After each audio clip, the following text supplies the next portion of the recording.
You're right guys, this is Game Boy Luke from Team Subs here. Don't forget to pick up a t-shirt to further support the players. Welcome back MBL fans to week 8 for the preview and pick'ems. I've got my boy Jason with me again this week. I'm back! Unfortunately so, but it's nice to have you back nonetheless.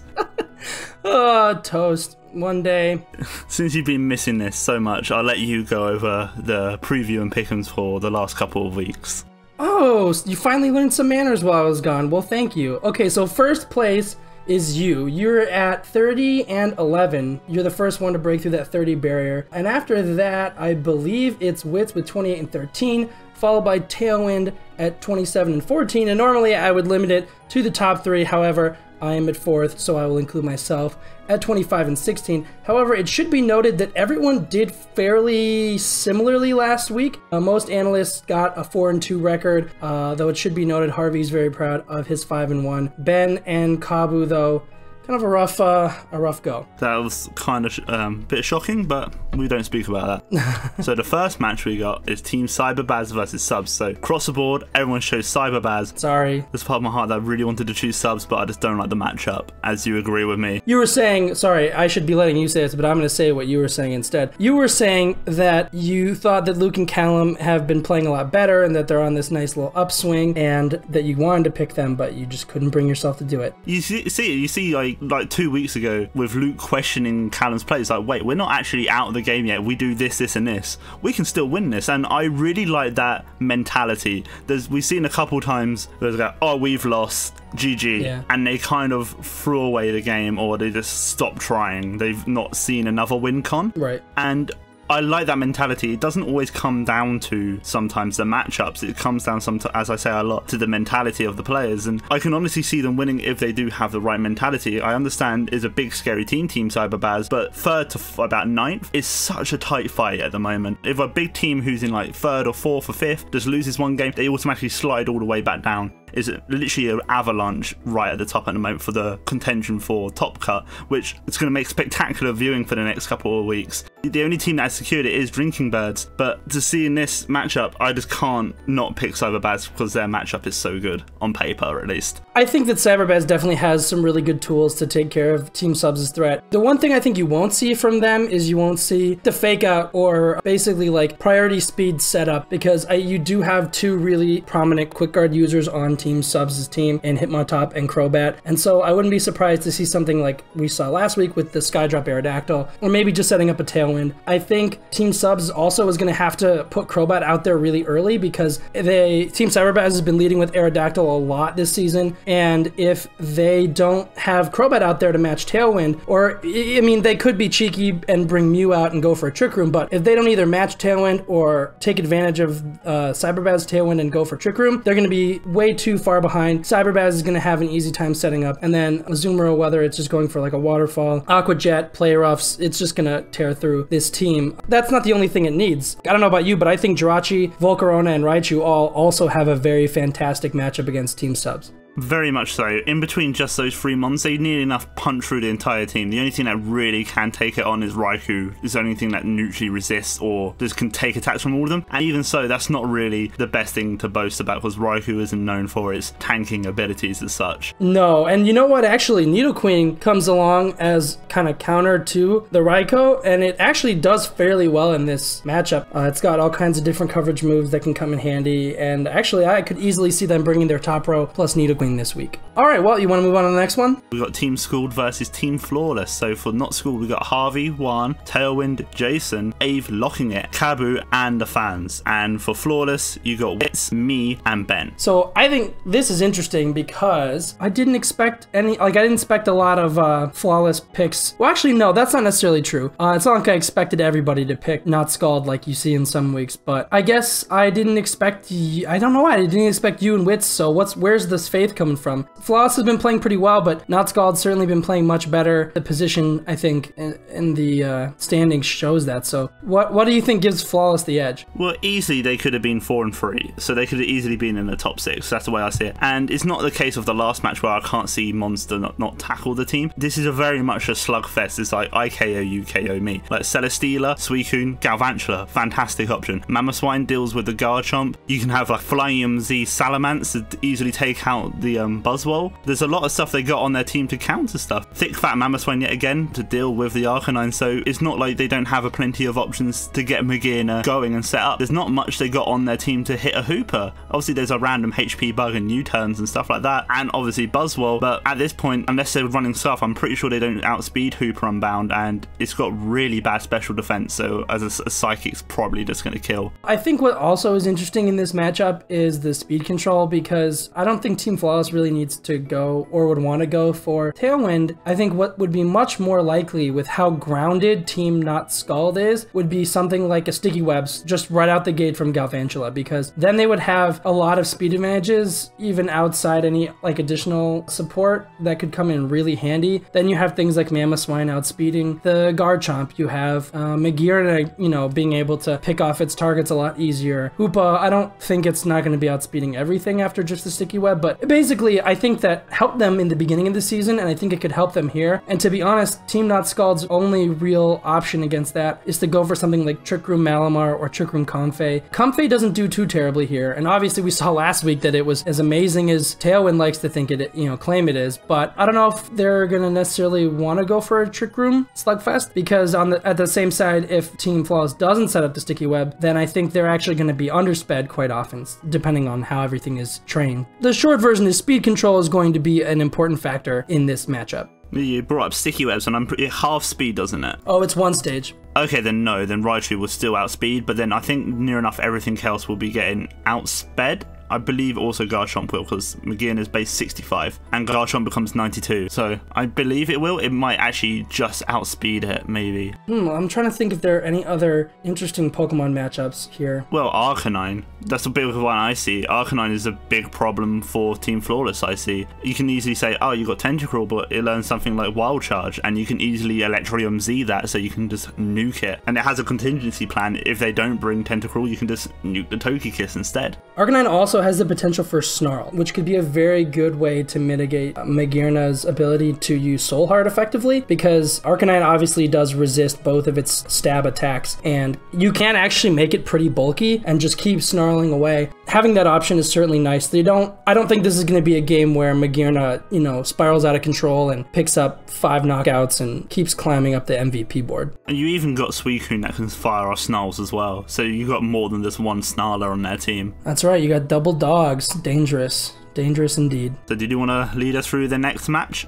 Yeah, that one was pretty straightforward, but I think we're getting to a bit of a juicier one, and no pun intended. Team Juice versus Team Jamie, and pretty much everybody is on Team Jamie's side, understandably, because their second play has been playing out of their minds, and Team Juice has been struggling, so only Ave and Kabu picked Juice, though good that they have some support, and everybody else picked Team Jamie. I think that it's pretty clear why. They have a lot of fun against Team Juice, I think. Each week people go like, oh, they got sand, and they've shown that they can win without it. But if there's going to be one week where there is sand, I feel like this week's going to be it. Yeah. Just the top row, basically barring Crocodile, near enough dies to the combo. Excadrill doesn't want to take an EQ as long as Volcanion. A rock move Tornadus doesn't want to take. Kyurem Black is kind of the hard one to kill in their team. If they have a slower dragon type and then Mr. Mime, I'm pretty sure Keen's going to come back with a calc in the description saying like, oh, if you do this with Dazzling Gleam, it will kill, so like I'll be made wrong again. And to be honest, if I would love to see an offensive Mr. Mime this week just to deal with the Crocodile and Kyurem Black.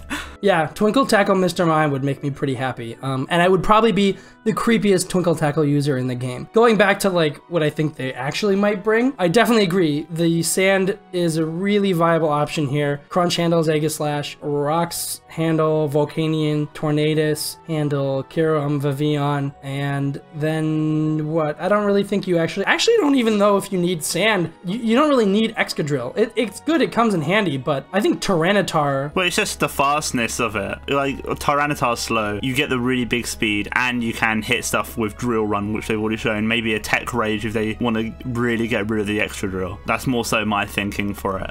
And Victini also is kind of fun here, I think, because it can run Bolt Strike. So even though it's usually not going to be doing a whole lot to Volcanion, I think that being able to hit it super effectively and probably for a fair bit of damage is going to be a nice option for them. I also, too, like lower picks I can see doing a lot of work here is Yanmega and the Rotom Fan. There's Yanmega taking care of a lot of the low-key stuff, like they might not think is threats, but obviously it can deal with a lot of the lower down stuff. It can deal with the Chestnut, it can deal with Hooper, it can deal with the Meloetta, it can easily take on the Crocodile at this point, and then the Rotom Fan deals with some of the bigger threats within Volcanion and Tornadus, as well as just doing a lot of damage with Air Slashes and maybe another Z move again. I think having a flying type this week is definitely going to be really important for them, because Crook obviously can cause a lot of problems for Victini, Tyranitar, and Excadrill. Yeah, that's a good enough point. So in the next game, we've got Team Leaky versus Team Mythical. Harvey, Juan, Tailwind, and you, Jason, locking it. Ave, Kabu, Ben, and fans choose Leaky. And me and Witch choose Mythical. Yeah, you two are just kind of... You guys are on the same page this week with the arguably underdog picks. Well, the first and second, we have like a syndicate together. We always got to choose the same picks. No, I'm joking. Because that's what it is. And you remember me saying right at the beginning, I got to go with my gut? Yeah? This is one of those feelings. I just feel like they've been not dealt a bad hand. I feel like I've been saying like, oh, sometimes they have a bit of crazy ideas and stuff, but I feel like they're really going to get their heads down. I know they just don't want to finish last. So I think now they're just going to put their heads down and just focus on getting the W's as much as they can. But I would say normally Team Leaky isn't a team to do this against, but they've been a bit shaky. They've not maybe performed as well as I thought they would in this league. And that's fair. And while I do think that there's something to be said for wanting to avoid being dead last at all possible costs, I did just do my interview with Team Leaky, and so I kind of got their side and where they are, what they're feeling right now, and they're also feeling like they want to make this last push for top cut. They're going to be trying super hard to win out the rest of the season, and I think that Mythical, considering how they've done so far, is a pretty good opponent to have that mindset going in against. You know, it's someone you're expected to beat, someone who I think you have a fairly good matchup against. Not the best, but a fairly good one. And I just think that until Joe and Marty kind of show me a little more, I don't know if I'm going to be able to pick them. I mean, it's hard to pick them after seeing that 6-0 this week. Like, as much as I do want to see them win, it's definitely a risk, and you're a brave man for going with it. And if your gut is right, well, then mazel, but I won't feel bad for getting this one wrong. Well, it's not like they don't even have a bad matchup. To be honest, it's a very much a back and forth matchup yet again. Medicham puts in a lot of work here. The only problem I see with Team Mythical's team as a whole is the lack of a water type. That's the biggest thing that hurts me, because water types offer so much offensively and defensively, and a water type here would be really nice. I understand that they've got the Abomasnow, the Electabuzz, and the Rotom Frost, but it would still be nice because they've shown Magma most of the time comes to the games as the redirection user, and they really rely on Rhyperior. But without that, Medicham puts in a lot of work here. Chandelure I really like here. Magnezone also I really like in this matchup, because the only thing that's really going to hit it super hard is a Drill Run from Mega Beedrill and the Rhyperior. But at that point, I feel like Rhyperior should be easy enough to deal with. Yeah, and speaking of Rhyperior, I think that's kind of the key for Team Leaky here. It really does a lot. So like a good portion of Team Mythical handles the Chandelure, handles the Magnezone, handles the Ribombee, handles the Glalie, not so much anything else. But I mean, I think it does a lot here, and I think it's proven to be a fairly important part of their offensive plan. Like, when they lose Rhyperior in games, they tend to then lose that game. What I think is really interesting here is that Team Leaky's shown that they tend to want to just set up Trick Room and try and win under that, but Team Mythical isn't a team that you can do that against. And as much as I've been saying that I wish that Team Mythical would do more under Trick Room, and they don't necessarily always go for it, now their opponent might go for it for them, and that could be a big boon for them. And at the same time, Team Leaky might have to consider other options and doing something else with Necrozma. I think another thing for Team Leaky at least is going to be protecting Mega Gyarados, because I do think that that actually comes in really handy here. If they can get rid of Medicham and Magnezone, then I think after a Dragon Dance, Gyarados pretty much runs house on this team. There's still a lot that on their team that can still hit it, though. That's the problem. I think that this is going to be a game of big fake outs, you know?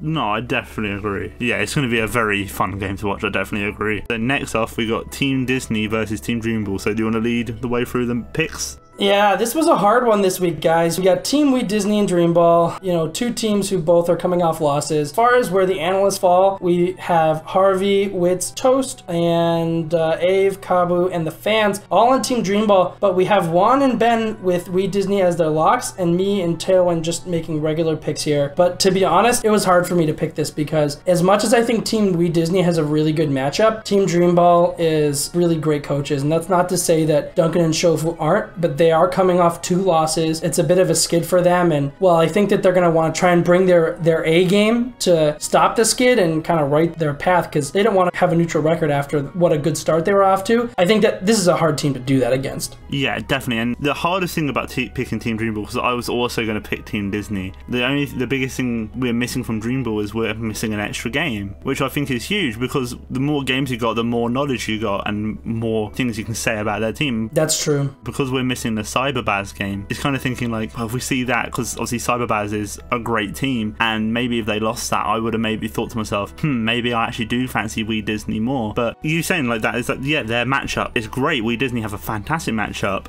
Tapu Koko is fantastic here. So is Landorus I. Tapu Bulu even puts in a bit of work. You have to be scared of the 2 big steel types, but it can still do a lot of work. And we've seen Dream Ball, even though they've brought different stuff each week, we've seen the flings and we've seen Trick Room, we've seen a lot of cool techs from them. They've always kind of relied on the same ones. I've always brought up like, oh, I can see Tangler coming here and redirect, or Mega Absol can actually come for once and do a lot of damage. But they've shown a kind of reluctance to kind of bring their off choices, if you know what I mean. I know exactly what you mean. Part of me thinks that maybe it's just like a VGC thing. I don't think that they feel like they have to go that deep. Like, they've got their really good picks. I feel like sticking with those and using them in creative ways is better than just trying to go with something that is from a lower tier just because no one's expecting it. I don't think the information that you'd preserve by bringing Mega Absol and having Team We Disney wonder, oh, what's that going to do to us this week, is worth like missing out on something like Scrafty or Zygarde, Zapdos, Heatran, or Finny. You know, it could, but like that whole top row is almost going to come every week. Like, I would be surprised if they left one of those 5 behind. Yeah, 100% agreed. If they leave something like Zapdos behind, because Zapdos on paper has a really good matchup against their team, if you saw that, it's just like, well, that's a bit strange, why are they doing that? But honestly, yeah, I can easily see that coming with maybe Bronzong with Levitate instead of the Heat Proof. Yeah, I agree. I think what's really interesting about this matchup is that because Team We Disney has put so much offensive pressure on Team Dream Ball, and Team Dream Ball is a kind of team that wants to get its best positioning possible before it starts getting tricky. I don't know if they're going to be able to do that, to be honest. I think that like normally you see these flings or you see setups, and I don't think Team We Disney is going to give them the chance to do that because literally they can almost always have something on the field that threatens down something on Team Dream Ball's side. It'll be interesting to see what Team Dream Ball does from a planning perspective. I could easily see this being one of their more straightforward weeks in terms of just try and trade damage, come out on top, and whittle down Team We Disney before they can whittle down us. Because they do have a lot of bulk. I think bulk might save them this week, if anything. I feel like they will have to assess the threats, and honestly, Landorus is the biggest threat in my opinion. Poisonium Z with obviously Sludge Bomb, Earth Power, Rock Slide, and then maybe Hidden Power Ice. That deals with a lot of their mons. And I feel like Team Dream Ball will know that, and I know it's a bit out of their norm, but if they can bring something like a Choice Scarf Finny, Choice Scarf something else that can deal with the Landorus in just one shot, and I feel like if you can maybe dismantle a couple of their key players like Landorus, maybe Coco, then victory will be easy, but that's easy enough to say for any team if you just take down their biggest threats.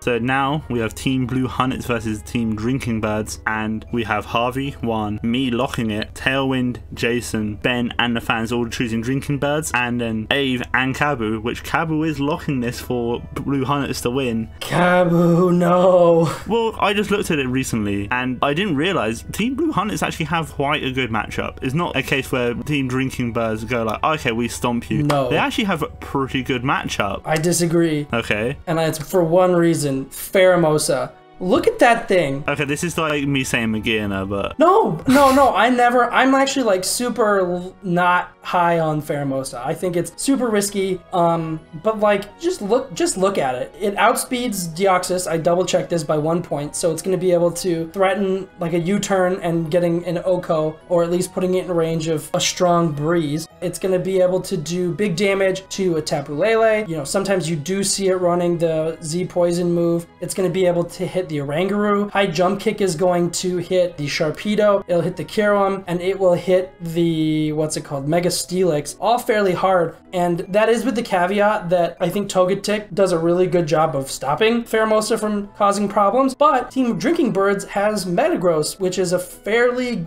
good, safe answer to Togetic. And actually, while we're at it, I think Landorus is an even safer answer because you can just avoid the ground moves from the Hippowdon, from the Steelix, and go for things like Rock Slide, which is going to be really useful against Togetic. And yeah, probably won't deal a whole lot, but flinches are a thing, intimidates a thing. I'm just seeing all these tools here on Team Drinking Birds that I think they're going to be able to use to dismantle Team Blue Hunnets. Team Blue Hunnets, like, their fast mode relies on having Deoxys there to put down really fast pressure, but they don't have that option this week because there's like one Pokemon in the entire league that outspeeds them, and this is the week that they face against it. And coincidentally, their Trick Room mode isn't all that appealing because you have things like Landorus that can intimidate and then dodge like Earthquakes and take Rock Slides neutrally. You've got Mega Venusaur, which is going to be able to handle that stuff fairly well.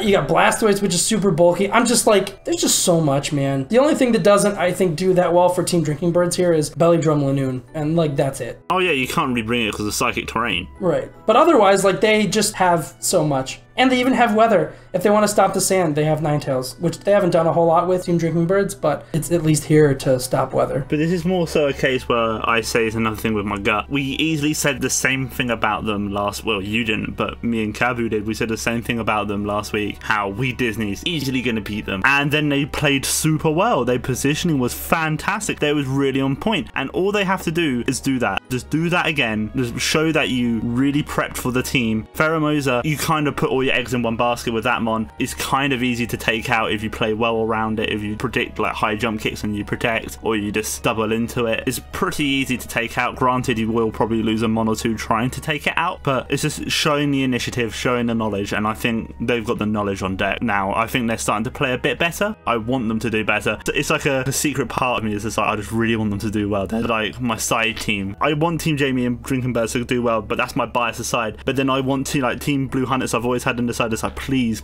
do well. I want you to show everyone wrong. I will say this to Blue Hunted's credit. If we could somehow like reset the season and start over from here with the same teams, I don't think they would have a 2-5 record. I think that they do finally like get their team. They're finally getting their opponents. They're clicking as partners in terms of competitive battling. Obviously, they're great friends as it is. They're starting to become a really scary team, but this is T-Man and Lorcy. Their biggest mistake that I've seen this season is forgetting an item on Pheromosa, and they still won. They're not making mistakes. They're not gonna forget to click Scald. I'm just kidding. Sorry, that was mean. That was mean. I love you, Shofu. They've just been playing super well. So on that note, did you want to close it down for us? Yeah, so on the screen you can see the picks, everybody and their locks, and yeah, hopefully you'll see Toast and Wits making some mistakes, and me coming to replace somebody in the top 3. That's all I got.